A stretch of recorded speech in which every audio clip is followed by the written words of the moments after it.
ओम शांति भाग्य विधाता भाग 2। इस पुस्तक में आज हम पढ़ेंगे आज्ञाकारी को सदा मदद। इस विषय पर ब्रह्मा कुमार ब्रिजमोहन भाई जी अपने अनुभव सुनाते हैं। चलिए आज हम इसे पढ़ते हैं। बाबा की शक्ति कार्य कर रही थी। भाखड़ा नंगल में फर्टिलाइज़र अर्थात उर्वरक की नई कंपनी खुल रही थी। अभी ग्राउंड में केवल ऑफिस बनाया था। उसमें इंटरव्यू अर्थात साक्षात्कार के लिए मुझे बुला लिया गया। मैं चल पड़ा। ट्रेन में मेरे साथ 8 लड़के और थे। वे भी उसी इंटरव्यू के लिए जा रहे थे। कंपनी बड़ी थी। उन्हें 8-10 चार्टर्ड अकाउंटेंट चाहिए थे। मैं कोने में दुबक कर बैठा हुआ इनकी बातें सुन रहा था। वे सभी मेरे से अधिक स्मार्ट लग रहे थे। मुझे नौकरी मिलने की उम्मीद लग नहीं रही थी। पहुंचने पर मेरा इंटरव्यू चालू हुआ। मुझसे 5-6 सवाल पूछे गए। वे सारे सवाल थे चार्टर्ड अकाउंटेंट की किताबों की, जिन्हें मैं भूल चुका था क्योंकि अब तो प्रैक्टिस कर रहा था।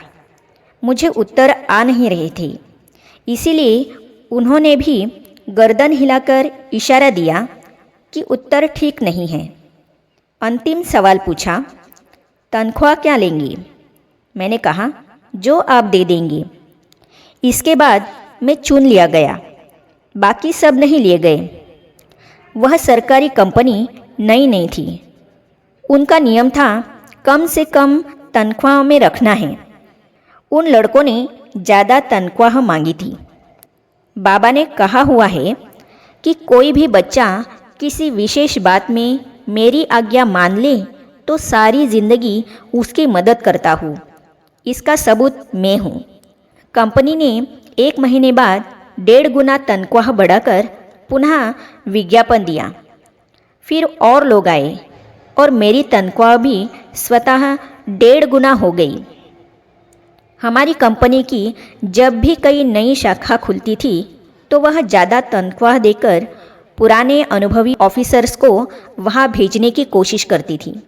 जब आसाम में कंपनी की शाखा खुली और मुझे वहाँ जाने की ऑफ़र आई तो मैंने बाबा से पूछा। बाबा ने कहा, नहीं, बाबा आबू से कहीं जाता है क्या? तुम काहे को जाते हो? इस प्रकार मैं 17 साल नंगल में ही रहा। सतयुग में विमान मिलेगा। एक बार मैंने सोचा मैं कार खरीद लूँ तो मर्जी अनुसार सेवार्थ आना जाना कर सकूँगा, समय बच जाएगा। मैंने बाबा से पूछा। बाबा ने हाँ कर दी। मैंने कार खरीद ली। चंडीगढ़ में प्रदर्शनी आयोजित हुई थी। मैं कार से वहाँ पहुँचा। कार को बाहर पार्क कर अंदर प्रदर्शनी में गया। हर 15 मिनट बाद मुझे ख्याल आता था, बाहर जाकर कार को देख आऊं। उस पर कोई बच्चा खरोच तो नहीं डाल रहा। मैंने कहा, यह तो मैं बंधन में आ गया। भाई बहनों ने भी दूरी बना ली कि यह तो कार वाला है। उन दिनों की स्थिति ऐसी थी। आज तो कार रखना साधारण बात हो गई है। कार वाले को देखकर सब्जी वाला भी ज़्यादा पैसे मांगता था। 1 साल रखा, फ़ायदा तो था पर कष्ट भी ज़्यादा था। इसीलिए बाबा से पूछा, बाबा मैं कार बेचना चाहता हूँ।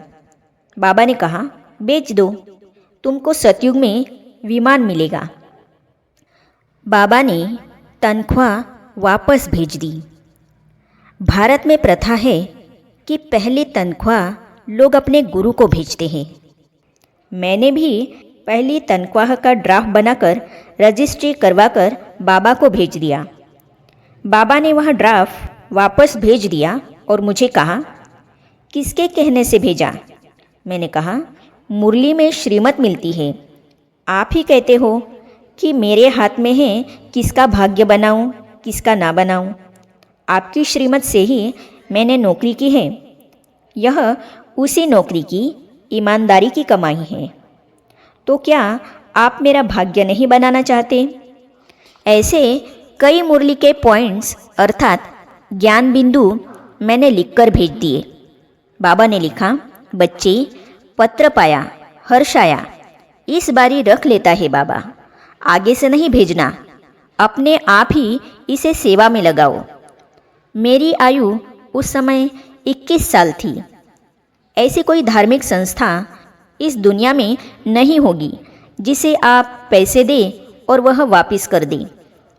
मेरे दिल पर बहुत असर पड़ा कि क्या ऐसी संस्था भी हो सकती है। इससे मुझे बहुत शक्ति मिली। उन दिनों परिवार के परिवार ज्ञान में चलने वाले थोड़े थे। कुछ सिंधी परिवार थे, बाकी बहुत कम। एक बार बाबा ने हमारे पूरे परिवार को पूना भेजा और कहा, वहाँ सबसे मिलो, ताकि कोई यह न समझे कि भगवान केवल सिंधियों के पास ही आता है। सिंधियों के अलावा दूसरे परिवार भी ज्ञान में चलते हैं। आपके जाने से उन्हें मालूम पड़ेगा। बाबा मम्मा के साथ सैर। मुरली क्लास के बाद चेंबर में हम सब बच्चे परिवार के तौर पर बाबा के साथ बैठते थे। बाबा हमसे बात करते हुए कहते थे कि देखो, शिव बाबा यह कह गया अर्थात मुरली पर चर्चा करते थे। फिर मम्मा सीटी बजाती थी, सब इकट्ठे हो जाते थे। कपड़े के बूट पहनकर भाई और बहनें फिर सैर करने जाते थे बाबा मम्मा के साथ। बीच बीच में बाबा खड़े होकर पूछते थे, शिव बाबा याद है? कुछ ईसाई पादरी और नन्स भी घूम रहे होते थे। उन्हें देख बाबा कहते थे, देखो, ये शांति में घूमते हैं, एक को याद करते हैं, नन बट वन। हमें बारी बारी बाबा का हाथ पकड़कर चलने का सुअवसर मिलता था। हाथ पकड़ने में बहुत खुशी होती थी। कोई कोई माताएं गीत भी गा लेती थी। ज्ञान की ही बातें करते थे। शाम को चाय पिलाने के लिए बाबा कभी किसी पहाड़ी पर कभी किसी पहाड़ी पर ले जाते थे और टेढ़े रास्ते से ले जाते थे। फिर कहते थे, शिव बाबा को याद करते करते आओ, कुछ नहीं होगा। फिर खुली जगह में बैठकर हम चाय पीते थे। बाबा ज्ञान तो देते ही रहते थे। ज्ञान के बिना और कोई बात नहीं करते थे। कई बार बाबा नक्की झील पर ले जाते थे। वहाँ राम मंदिर के पुजारी को भी बुला लेते थे और पास बिठाते थे। वह बड़ा खुश होता था। कोई भाई बहन गीत गाते थे तो कभी बाबा गीत कविता सुन लेता था। कभी यह भी कहता था, इनमें कोई कमाई नहीं है, बाबा को याद करो, इसमें कमाई है। आगे हम पढ़ेंगे संपादक भव का वरदान। इसे हम पढ़ेंगे अगली कड़ी में। तो इसे जानने और पढ़ने के लिए इस चैनल को सब्सक्राइब करने के साथ ही साइड में जो बेल आइकॉन है उसे भी क्लिक कीजिए, ताकि आने वाली सभी वीडियो और अब तक की सारी वीडियो आप तक पहुंचती रहेगी। ओम शांति।